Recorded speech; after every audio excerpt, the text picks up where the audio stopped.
Hello, everyone. Welcome to our special episode of Kanban Lab. Good afternoon, Soma. Hi, Orod. Hi, Anna. Today we Hello. have a special guest, Anna Radzikowska. How are you, Anna?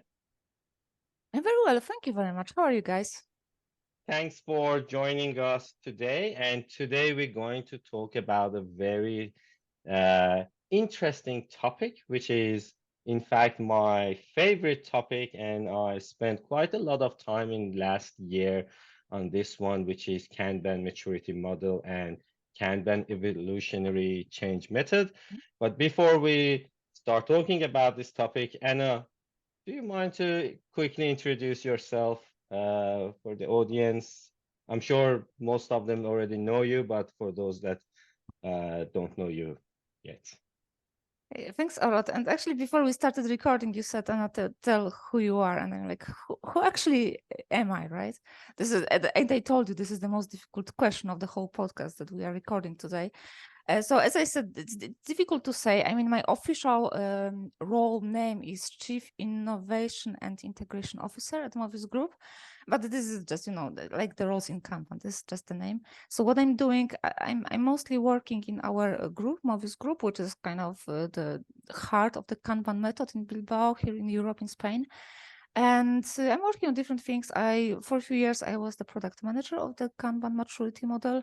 Now we look a bit broader. You probably, when we are recording it, there is a new book, Discovering Kanban, just being released.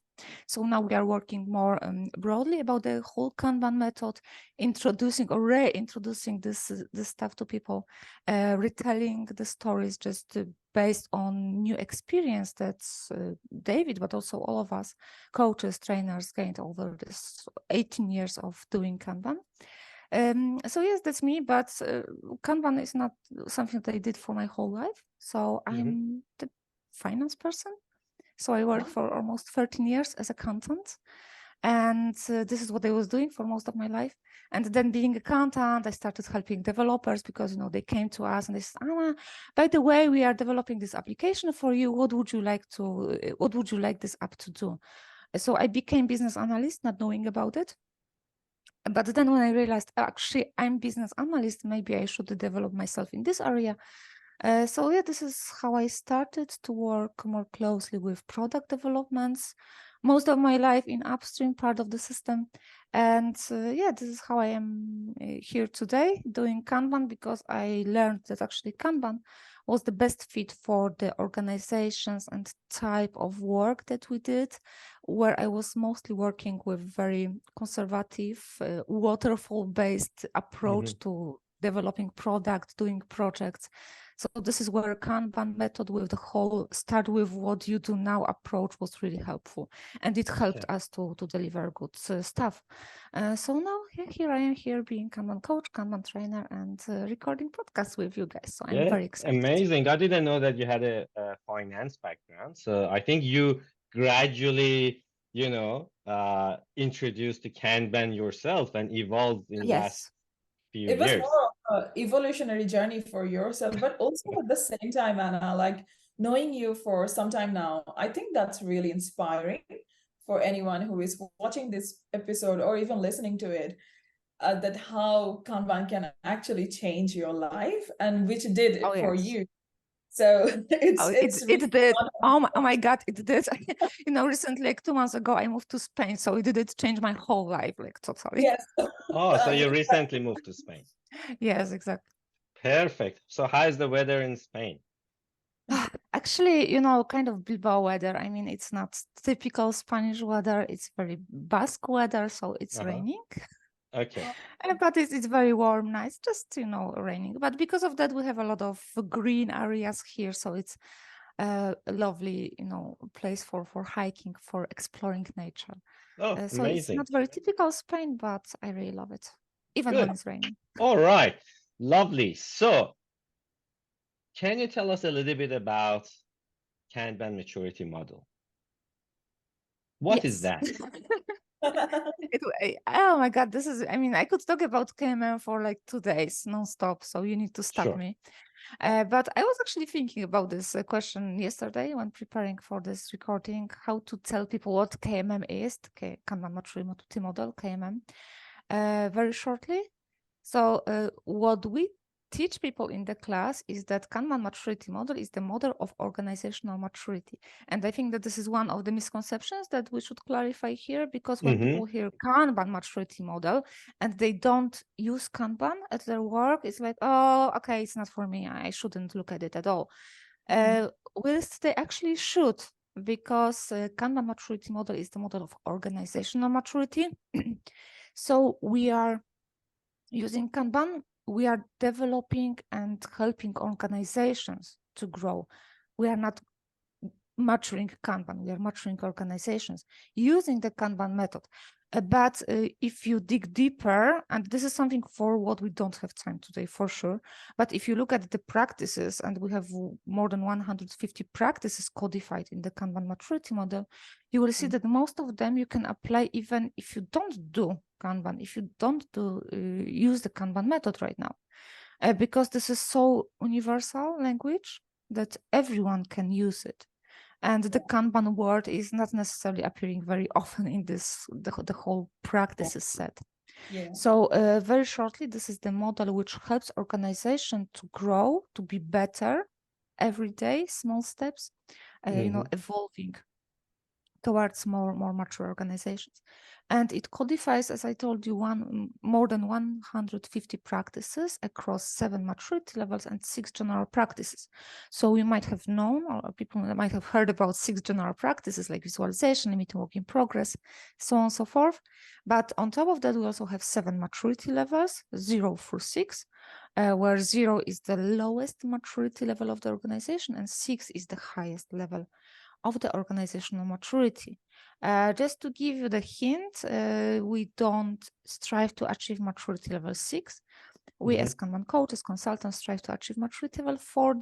Maturity level 4 is really great place to work, where everyone is happy, organization is happy, employees, customers, vendors, everyone who has contact with organization is in a happy place. Maturity level 5 and 6 is kind of the bonus. Maturity level 5 is the market leader, maturity level 6 built for survival. So this is something extra, but to work in a really great and nice place, maturity level 4 is enough. So this is what we'll be trying to do when entering organization and helping this organization with the Kanban maturity model. So this is a very short intro. Yeah, that was perfect. Yeah, quite intensive intro, I would say. And like when I was doing my KCP with Kanban University, KCP stands for Kanban Coaching Professional. So it has 2 parts to it. One would be the KM, understanding how a KM can be applied, and also the coaching, you know, like how the coaching element is added to that, learning about social psychology and everything and how important that is. But one of the best things that I thought that, you know, anyone can take away from the KMM would be the culture aspect. So would you like to add that how, because we always focus on, you know, tools, practices, processes, and how that translates to culture, which is more like the invisible part of any organization, but at the same time, that's the heart of it, because culture eats strategy for breakfast. If that's the same, then we all definitely need right culture to grow and evolve. So how KMM can help any organization or even team? Yeah, definitely. And actually, this is the second and the bigger part of the Kanban maturity model. So we are talking about practices. And as you said, we mostly focus on practices. So let's put the board on the wall or in our electronic tools. Let's do some policies. But the culture, if you don't have culture, you actually cannot do anything. And what I mean by that, when I talk about organizations and the culture element of the organization, I use the like kind of metaphor when you have your wall and the wall is your organization. And then you want to put some nice picture or tapestry on your wall, and this tapestry are your practices. But you need something that will glue this tapestry to the wall, and this glue is the culture. So if you don't have this culture, if you don't have this glue in place, all of the practices that you are throwing to your wall, they are going to fall down. There is nothing they can stick. on. So that's why we are talking, using the KMM, we are talking a lot about culture, about the social aspects of introducing change. This is something that I believe very underestimated still. We are focusing on doing things and not thinking how we are doing it and who we are and what we want to achieve. So the cultural element, the practice element, and the third element, which are the outcomes of what we are doing, because we are doing stuff to achieve something, not just for the sake of doing it. Yeah. So yes, go ahead. You said achieve something. What is this something? What we trying to achieve? So I think that everyone should define it for themselves, right? That using the KMM gives you some hints of what you can expect at each maturity level. So something that we usually start with, some like general goal, is to make our customers happy. Because what we do for our customers eventually. And this, again, I will be using some maturity levels names. This maturity level 3 is the place where our customers are happy. And we call this level fit for purpose, so fit for customer purpose, where our customers dealing with us are happy with what we are delivering, how fast we are delivering it, and what we actually delivered to them. So what they ordered is what they receive. And I was listening to the episode about upstream with Andre Lima, and he was using this pizza metaphor. We are using pizza metaphor all over Kanban method and fit for purpose. But yes, this is a good metaphor. So you come into the restaurant, not necessarily pizza restaurant, but any restaurant. You are customer, and you want to eat good food, right? Yes. And then you receive not very tasty stuff, and you need to wait for it like 2 hours, whilst you expected it to be delivered in 20 minutes. You leave this place not very happy, not very satisfied. You won't come back to this place anymore, probably. But this is the reality of the organizations which are dealing with the knowledge work, where we are dealing with customers' requests, with the demand coming to us, and we are not able to answer questions when it will be done, when it will be ready. Why did I receive the product which is buggy and which you need to like repair 2 days after it was released?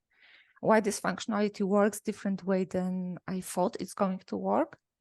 So, we are not playing guilty game here. It's not either customer or organization's fault.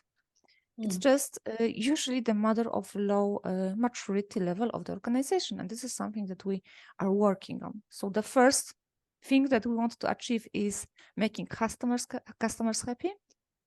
And then, so this will be maturity level 3. Maturity level 4 is making everyone happy. So not only customers are happy, but everyone working with other organizations are happy. All right. Amazing. So the goal is to achieve a happy customer and happy people. Yes. Yeah. Yes, happy people. Yeah, that's the heart of everything after all. Like either it's team people or customer, everyone is actually people at the end. So definitely, I agree with that as well. There's another question, and I think our listeners or audience would love to know. So when we talk about fit for purpose, which is at level 4, right? That's 3, 4, yes. 3, 4. So, but when the moment we grow beyond that, like for example, market leaders. So in a way, like how KMM and the higher levels can actually help any organization or team to become more fit for purpose and more resilient in this current times, where everything is so complex around us. Yeah, so talking about higher levels, we need to start with lower levels. And I think that this is a good moment to talk about how KMM is helping us as coaches, and not necessarily coaches by, the job title. So you don't need to be Agile coach, you don't need to be Kanban coach. By coaches, I mean everyone who is willing to improve work and helping other people to improve work. So more like, maybe I should use the word leaders. So what was being observed over many years of introducing Kanban to organizations is something that was called later to failure modes. And the first of them is false summit plateau, the other one is overreaching. In my life, I mostly met overreaching, so I will talk about this one a bit more, but I will start with false summit plateau. So false summit plateau is the situation where you are introducing the change, you did it, and it felt really great because you did great things, you achieved a lot of awesome things, say, people were working individually, they were focusing on their task, doubling their work.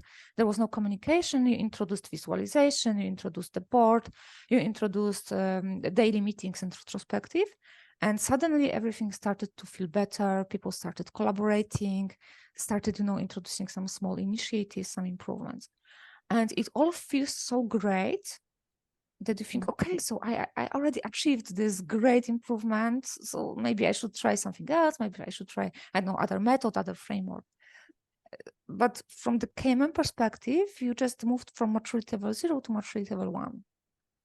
So KMM helps you to see that there is many, many more things ahead of you. There are still 5 more maturity levels.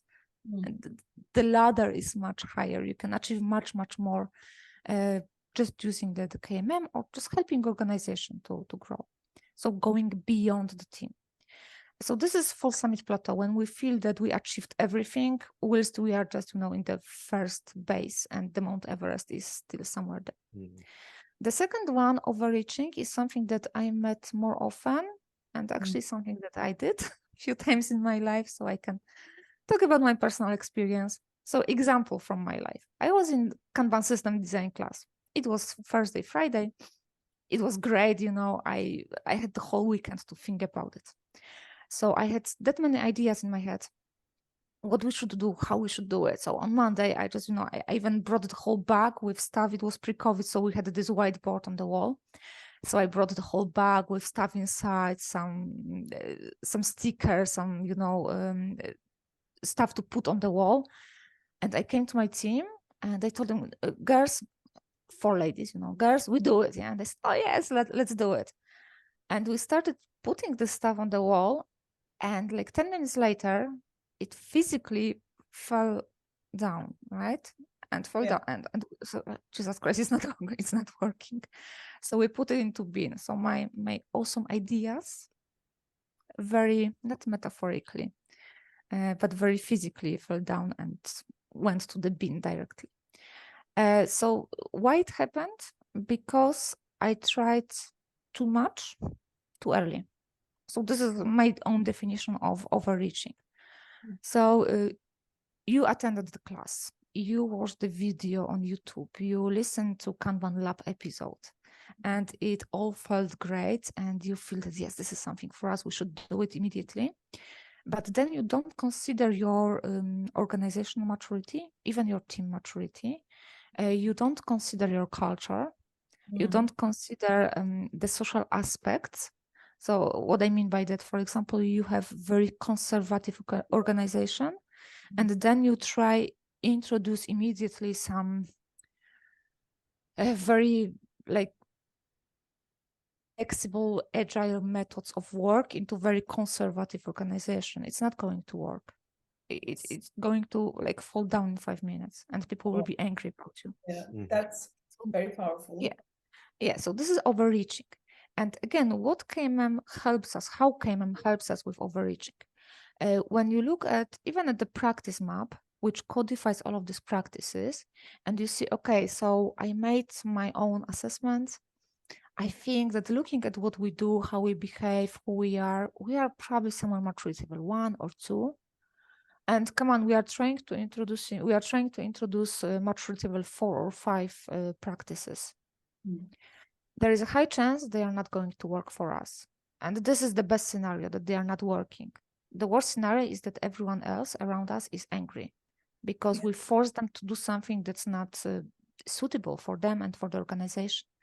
So this is how KMM helps you to see where you are and what you want to do, where you want to be, and how to achieve this moment, but small steps, not huge jump from level 1 to 5, but small steps, step by step, and it gives you very, very specific advice what you should do and how you should do it.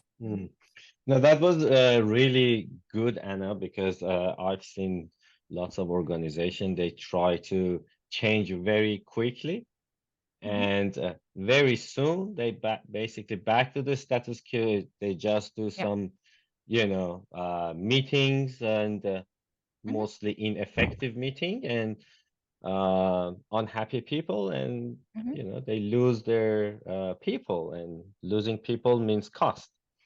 Yes, totally. And So, talking about Kanban myths, one more myth which I hear very often: Kanban doesn't work. This Kanban stuff, it's not working. Yes.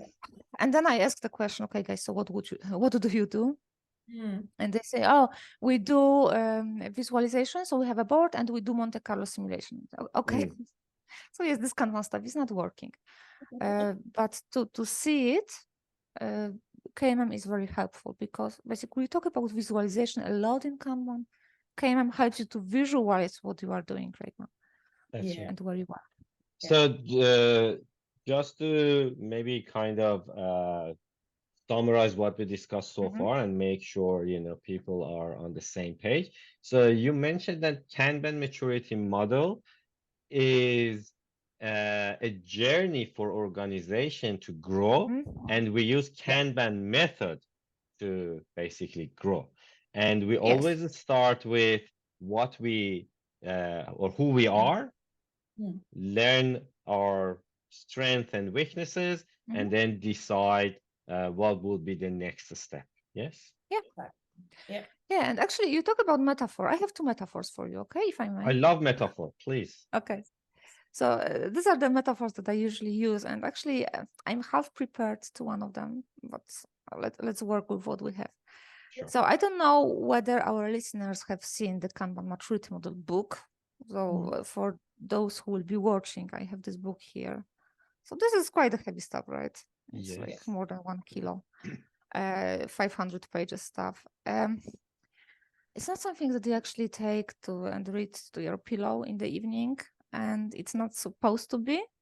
And as I mentioned, this practices, it's around, I don't know, 100, 150 pages. The rest is about culture, about the social changes, about benefits and outcomes of making things better. And I read this book, but it's not the book that you are reading once and you leave it. And then you remember everything. Of course, you don't remember everything. It's too much here. Even David keeps repeating that he doesn't remember what he wrote, so he needs to read KMM very often or use other references like KMM Plus. And I treated this book as a guide, the same way I treated the tour guides. And I mean this classical paper-based tour guides. So I remember when I was on my honeymoon, which happened actually 6 years after my wedding, and we went to Morocco with my husband. So it was kind of a dream adventure. We just had the backpacks and we just booked flight tickets to Morocco, and that's it. Wow. So we went for this journey of our life, and it was really fun. It was great 1 week fun.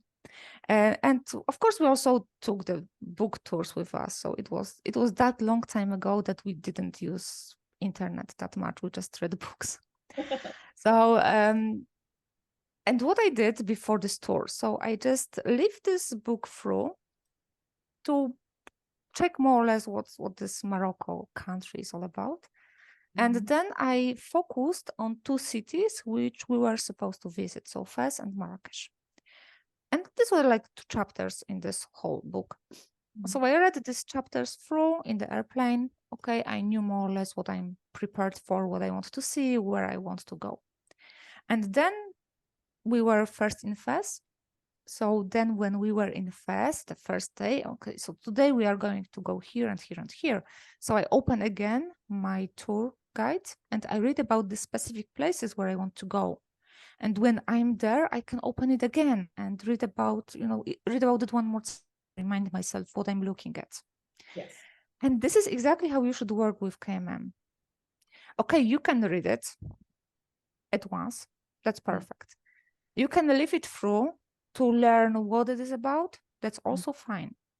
But then when you know where you are with your team, with your department, with the whole business, then you open the specific chapter, say, I don't know, visualization maturity level 3, and you read, okay, so today I would like to learn how to visualize replenishment signals. Yeah, so we look visualization practice 3.11, and we read about how to introduce visualization replenishment signals in our board. And then you are introducing something else, you read about it. You feel that you stuck because of some missing values or some underdeveloped values in your organization. You read about these values. And you keep coming back to this book as many times as you want, as often as you want. And then you repeat it again, because this is the tour guide, and the journey is the growth of the organization. So this is my first metaphor. Wow. But my second metaphor is using, like, now we are moving slightly towards the future. We are using Google Maps, not necessarily the paper maps only. Yeah. And when you are trying to find the route in the Google Map, usually you enter, like destination, and it asks you, should I use your current destination to find the route? Yes, use my current destination. So I enter this to data, I press find. Sometimes I use some filters, like find the fastest route or find the shortest route. So some initial filters that Google gives me. And then it finds the best route for me based on my criteria and from where to where I want to go. And if this is a longer journey, I start driving, right? And then there is a car accident on the road. And it tells me, okay, there's car accident. I found another route for you. Go this one, because here you will waste a lot of time. So again, this is your Kanban maturity model. So you are using the KMM, you are doing some initial assessment, trying to understand where you are today. So this is your current place. This is where you start. And we start where we are today, right?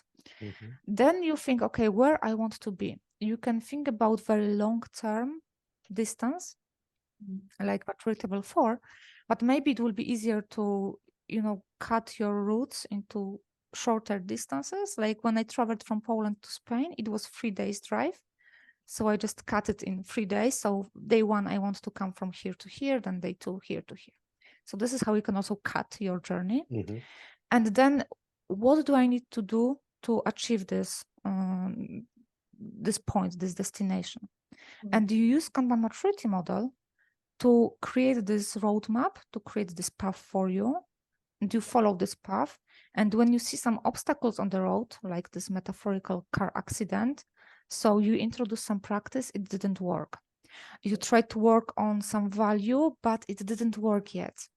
So then you are again using KMM to adjust your journey to reach your destination. When you are at the destination, you design the next one. So you can treat it either as Google Maps or as tour guide to Morocco or other countries you love. That was really good, interesting. I have a question. So is there any way to quantify the maturity of the organization and say, yes, you reach to this place and then you're ready to go to the next step? This is very difficult. And it is actually the question that people ask very often, especially when we are sitting in the class and we are doing the maturity assessment. Maybe it will be a bit abstract yet if I just talk about it, not showing. But if you do this exercise, so say you are taking a practice map, you take small sticky notes, or you just put the practice map in, I don't know, Miro or some visual tools, and you use the dots. You can put the dots on the practices which you see already in your organization. You can put the dots on the values that you observe in your organization. And what people receive from this exercise is usually pretty scattered picture with dots all over the place. And then there's a question, okay, so what is my maturity level? Because I have some dots on level 0, 1, 2, 4, and there is 1 dot on level 5. Am I level 5 or am I level 0? So we are usually looking where these dots or stickies are the most dense, because this is probably your maturity level. And of course, you may have some higher level practices introduced because organization forced you to do so, because you introduced them and actually they worked for you. That's also possible, and that's fine. But we are looking where is like the highest density. And now, depending on also the size of the organization, it may not be possible to do the maturity assessment of the whole organization, because it happened to me that I worked in the organization which, by the definition, met the criteria of maturity level 6 organization. Oh, wow. You know, it checked all of the points. Okay. But working within this organization, I was in maturity level 1 departments. Wow. And it was, you know, it was hell on earth. And I just couldn't work there because it was impossible to work there. Maturity level 0, 1, it's nightmare. Yeah. So what is the maturity level, 1 or 6? Yeah. So that's why the assessment is difficult. When you have small organization, you can do assessment of the organization. When you have bigger, maybe you should do it a bit more granular. But actually, this is the guidance that we don't have yet very much precise. And actually, in 2 weeks, I'm going to be in Brazil and meeting with some local coaches, and we are doing sort of small retreat where we'll be working on the KMM appraisal and making this guidance more solid, also answering this type of questions. So what is my maturity level, how to do the assessment, how to do the appraisal, and how to give people very, maybe not very precise, this is a bad word, but to give people a guidance, what they should do, how they should do the appraisal, and how to make the interpretation of it, and what to do next. That's awesome. You should come to Australia. I believe that Okay. we benefit a lot this, but While you are in Brazil, we both in the southern hemisphere. Just I know. the other I even part cannot of count on the Brazilian summer anymore, right? but going back to the practices part of KMM, you know, like when we apply any practices, and which you already mentioned earlier, that it's not only the practices, it's also understanding that what kind of culture it's driving. You know, Yeah. one thing is that actually 2 questions. First, it feels like more like a comment, maybe not a question, that it feels like that, you know, KMM is the practical application of change management principle of Kanban, because it's about understanding people. It's about understanding the context where you are studying, also respecting. So it's not about just, you know, implementing change. It's about embedding the culture, embedding the right practices so that we can drive towards the culture we want as an organization. And at the end, business agility is our goal so that we can survive in any situation. But going back to the practice question, so what's your thought? Because often what we see is that, you know, like we are always stuck there. The practices, like what you mentioned, like we implement changes, like there are practices that's been embedded, but then we are overreaching, but sometimes people don't get it. So how KMM can actually help people to understand that it's not only about applying practices, it's also understanding the intention of it. So maybe I will use the example from one of my consulting activities. So I was working actually with few coaches who tried to do the change, and they were using KMM. And we started doing some initial assessment, and we went through these practices on the practice map. And there was one of these practices which was introducing Kanban replenishment meeting. And they said, oh, we have Kanban replenishment meeting. And I was like, okay, that's interesting, because from what you said before, it doesn't feel like you are there yet, right? But okay, so tell me about this. So they started talking about this Kanban replenishment meeting. And actually, you know, the outcome of this discussion was that they have a meeting, but they are not necessarily sure why. So we started to dig deeper. Okay, so why you keep this meeting? This is 1 hour of your life. You know, after this meeting, you are 1 hour closer to death. So this is serious stuff. Well, yeah. So why you waste your time on that if you don't know why you do it? What's the outcome of it? And they said, oh, because we read about it in the Kanban Maturity Model and we thought that we have to do it. I was like, okay, breathe in, breathe out. So no, don't do this, guys. So this was like classical example of, I mean, both overreaching, but also very like mechanical, introducing some practices without understanding the purpose. So the purpose, I think, is another keyword here, which I also keep repeating to my students. So you should know why you do things. Don't do it because you just read about it. We are not opening the Kanban church here. Come on, you don't need to believe this stuff. Yes. You need to know why you do it. Yes. And they didn't know why they do it. So this is something that we call like partially implemented practice, because this practice was in place, sort of, but there was no outcome of the practice. So each practice should have the intent of some specific outcome. So you should know why you do it, right? Yes. And I know that it may be overwhelming if this is 150 practices and you need to think about outcome of each of these practices, it may be too much, but then you just focus on the level where you are. On the level and the problem you want to solve. Exactly, right? So you don't need to look at maturity level 6 practices when you are at maturity level 1 and you are just dealing with overburden in your team. That's right. So, and this is where this cultural element was missing too. And we can refer, I mean, we also have like more than 30 cultural values described in the KMM. So you can understand each of these values in reference to the practices. So what was missing here was internal understanding. So that we all know why we do things, what's the meaning of them, what's the expected outcome of these things. Maybe some transparency about why we are doing things. So, okay, we have the meeting, but people don't know why they come. Maybe some problem with collaboration, or maybe problem with acts of leadership, or even taking initiative, because people were attending the meeting and actually no one asked, why are we here?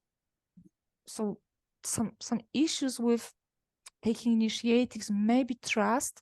Now, when we talk about the social aspect, we have the whole concept of trust in the organization, which is also heavily described in the KMM. So this is how, looking at just one practice, you can learn a lot about the organizational culture and what's happening there and why practices are not working. Yeah, definitely. And one more question. I know we are reaching the time, but sometimes it's easier to go from 0 to 1 in the journey, but from 1 to 2, it becomes harder.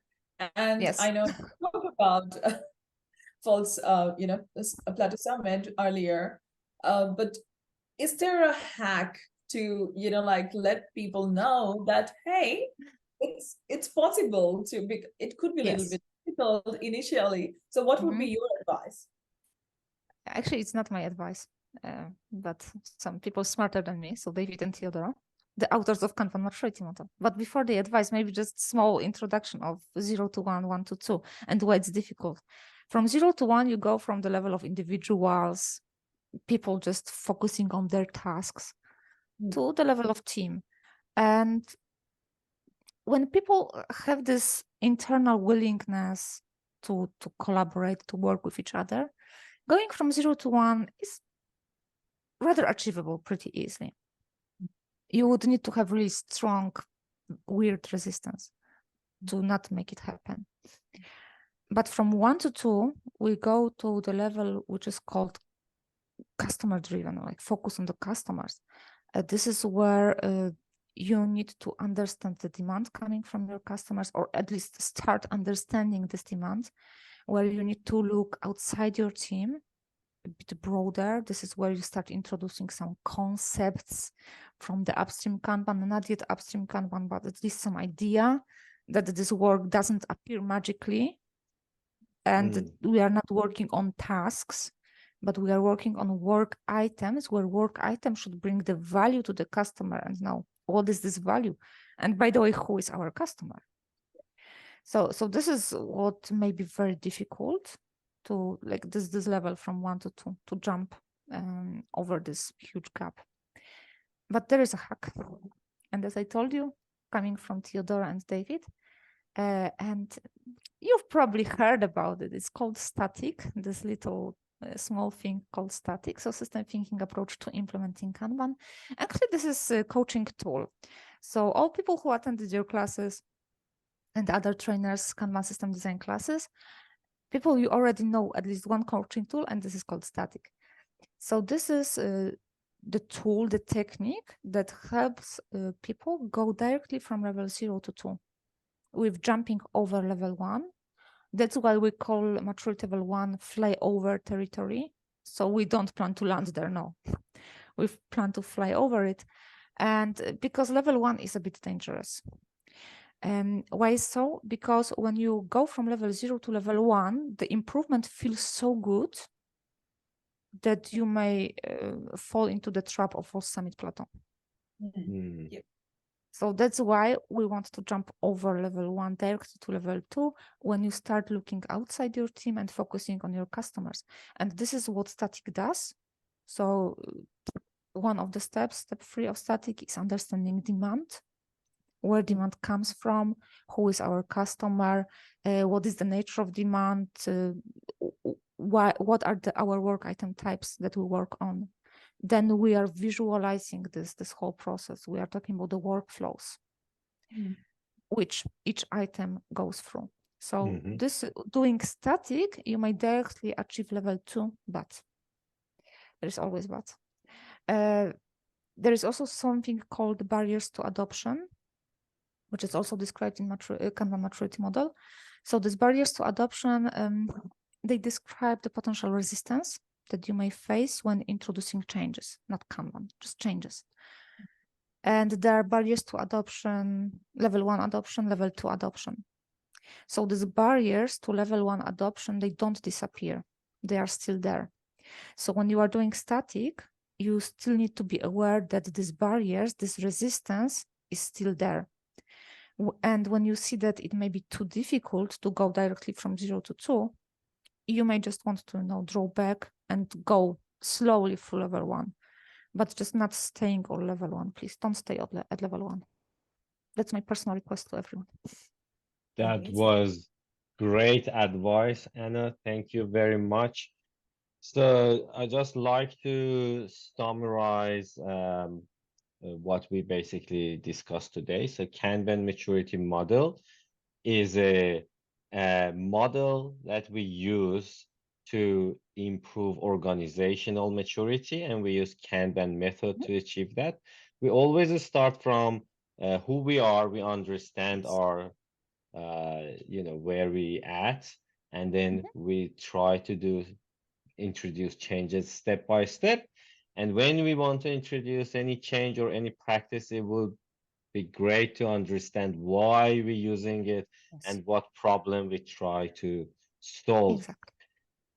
So to wrap this session up, Anna, what is your last advice that you can tell our audience, who probably most of them are dealing with different clients, to improve the organizational maturity and agility, and they do some sort of change in the company? Okay, so maybe 2 small pieces of advice. So the first one is always look at your context, because it will always be different. I've seen a couple of situations where people tried to copy existing solutions, even existing Kanban systems, and it didn't work. Because even if we have the same, say, delivery team, still our context is different, our customers are different. So always be a bit selfish, always look at yourself, at your context. So don't copy existing solutions, think about what you do, and start with what you do now. So this is the first piece of advice. And the second one is don't feel discouraged, even if it's not working. So Kanban is about trying, doing experiments, failing, and trying again. And that's why if you do the small change, if you fail, it's also small failure. Yes. When you do the huge change, there's a huge failure. So do small changes step by step. When you fail, it's okay. It's normal. It's how we learn. Just draw back, revert to where you were when you started, and try something else. Or maybe recognize that it wasn't the proper time yet for this change. It happened to me that I introduced one practice 4 times because I knew that this is practice that should be there, but it still required some like prep work. Yeah. So I tried again, I did some overreaching. Yeah. But if you know that this is something that could help, you can try. If you fail, just fail, learn from it, and don't repeat the same mistake again. That's amazing. The first time is the mistake. The second time is your choice, isn't it? Yes, that's true. All right. Thank you very much, Anna. Thank you. Thanks, Soma, and thanks everyone for watching and listening us today. And have a great day, everyone, and see you next week. Thank you. Thank you very much. Anna. Take care, guys. Amazing. Bye. Thank you. Thanks.